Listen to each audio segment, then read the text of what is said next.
St. Paul. In fact, St. Paul Fire Chief Tim Butler said of my next guest, Donnell Gibson, he's a rare individual who repeatedly risked his own life to save a family he didn't previously know. Now, today he continues saving lives with his Hope Heals Learning Center for young men.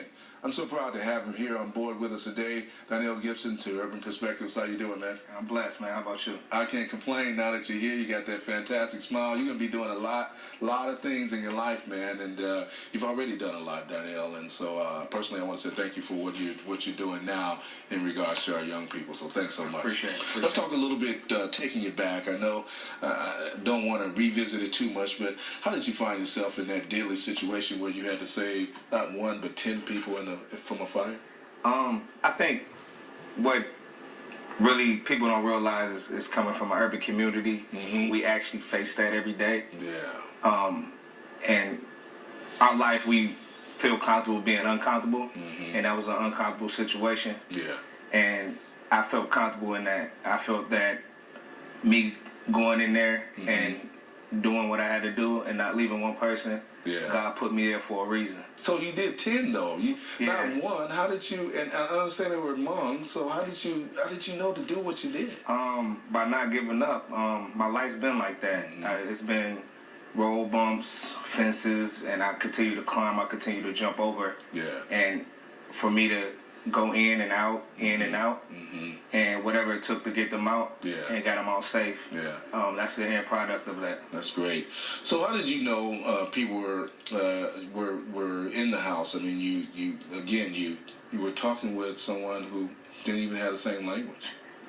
I didn't. I seen a lot of smoke, and I seen kids, Yeah. and that always draws my eye. I fist pound as many kids as I could see during the day. Mm-hmm. And once I walked over there, I examined what was going on, and I tried to advise them to move. They didn't understand me, Right. and I'm not of their ethnicity. They seen a black guy, so they ran in the house. Ran in the house. And I had no other choice but to go in after them. Mm-hmm. And get them out. Yeah. So now you have this new program you're doing that's saving lives. How did the miracle prepare you to begin this Hope Heal Learning initiative that you're working with? Talk to us about it. What is it? Okay, what it is a partnership with the Gibson Foundation, which is the foundation that I have. Yes. I'm the president and CEO of that, which was a product of the fire. Mm-hmm. We have a partnership with JDI, Okay. JDAI, and students that are coming from Boys Totem Town. Yes. And we're trying to teach them restorative justice and teach them the things that they have seen so far, Yeah. that they have experienced, are not anything nobody else haven't experienced or haven't been a part of. It doesn't detect what their future's going to be like. It doesn't determine what you are. It Yeah. doesn't determine your future. It doesn't determine the type of person you are, because sometimes we're put in these situations that brings the worst out of us, and we focus on that so much that we forget that there's actually good in there. We're just trying to survive. So what are your goals for this program? It's new, relatively new. I know you need support. What are your goals and how do you get support? My goals are to continue to bless these kids. I want them to know that when people see me, they see them as well. And when they look at me, I am a product of what they were and what they still are. Yeah. Because I can't change the skin I'm in. When I go outside, I wear this every day. Right. And it doesn't mean that I have to be less than what I know I am. And I don't have to let whatever my background is or whatever my troubled past or my emotions for life to address it in a negative way. That's cool. So you need help. How are you getting help? People can help. We can call you. We can check out our website and then check with you there for sure. The website will be up pretty soon. It'll be gibsonfoundation.org. Yeah.